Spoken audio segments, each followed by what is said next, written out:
আচমকা ঝড়ের তাণ্ডবে লন্ডভন্ড গাইঘাটের কয়েকটি গ্রাম। বুধবার দুপুরে আচমকা প্রবল ঝড়ে ক্ষতিগ্রস্ত হলো গাইঘাটের রামনগর গ্রাম পঞ্চায়েতের বেশ কিছু এলাকা।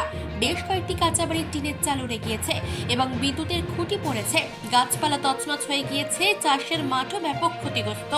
এদিন আনুমানিক বিকেল 3টে থেকে 3:30 নাগাদ শশাডাঙ্গা বাউড় থেকে শুরু হয় এই ঝড়। তারপর ঝড় চলে যায় পিপলি, ঝাউডাঙ্গা, শশাডাঙ্গা, তেঁতুলবেড়িয়া সহ বেশ কিছু জায়গার উপর দিয়ে। 30 থেকে 35টি বাড়ি সম্পূর্ণরূপে ক্ষতিগ্রস্ত হয়েছে। এদিন আচমকায় ঝড় শুরু হয়। ঝড়ের তাণ্ডব ছিল 2 থেকে 3 মিনিট, তাতেই সবকিছু লন্ডভন্ড করে দিয়েছে। ঝড় থামার পর শুরু হয় প্রবল বৃষ্টি এবং সেই সঙ্গে শুরু হয় শিলাবৃষ্টিও।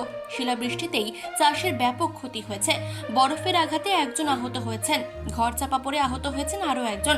স্বাস্থ্য দপ্তরের একটি টিম ঘটনাস্থলে গিয়েছিল আহতদের চিকিৎসা করার জন্য। ক্ষতিগ্রস্ত এলাকায় গাইঘাটা পঞ্চায়েত সমিতির সভাপতি ইলা বাগচি ঘটনাস্থল পরিদর্শন করেন। তার সঙ্গে ছিলেন বেশ কয়েকজন জনপ্রতিনিধিরাও। ঝড় বিধ্বস্ত এলাকা ঘুরে ঘুরে দেখেন তিনি। গ্রামবাসীদের সর্বত পাশে থাকার আশ্বাস দেন তিনি। পুলিশ প্রশাসনের পক্ষ থেকেও সহযোগিতার হাত বাড়িয়ে দেওয়া হয়। আজকে রামনগরে যে টর্নেডো হয়েছে, মিনিট 10-20 টর্নেডো, তাতে ব্যাপক ক্ষয়ক্ষতি হয়েছে চকডাউনডাঙ্গা, তেঁতুলবেড়িয়া এবং আমাদের আগারেপাড়া, এসব জায়গায় ক্ষয়ক্ষতি হয়েছে এবং প্রচুর বাড়ি, যেমন 40-42টা বাড়ি পড়ে একদম মাটির সঙ্গে মিশে গিয়েছে এবং শিল পড়ে একজনের সারা দেহ ক্ষতবিক্ষত হয়ে গেছে। একজন ঘরে চাপা পড়েছিল, তার দুটো মেয়েকে নিয়ে তার মাথায় লেগেছে এবং প্রচুর ক্ষয়ক্ষতি হয়েছে। শস্যের ক্ষয়ক্ষতি হয়েছে, পুরো জমিতে যে সমস্ত শস্য এখনও পর্যন্ত রয়েছে, সমস্ত শস্য, পটল, উচ্ছে, সমস্ত গাছ দেখলাম সবই ক্ষয়ক্ষতি হয়েছে সব জায়গায়।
চিফ এডিটর জিতেন সরকারের রিপোর্ট, চেতনা বার্তা।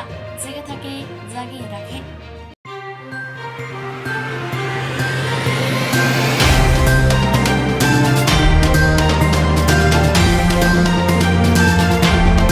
চেতনা বার্তা, জেগে থাকে, জাগিয়ে রাখে।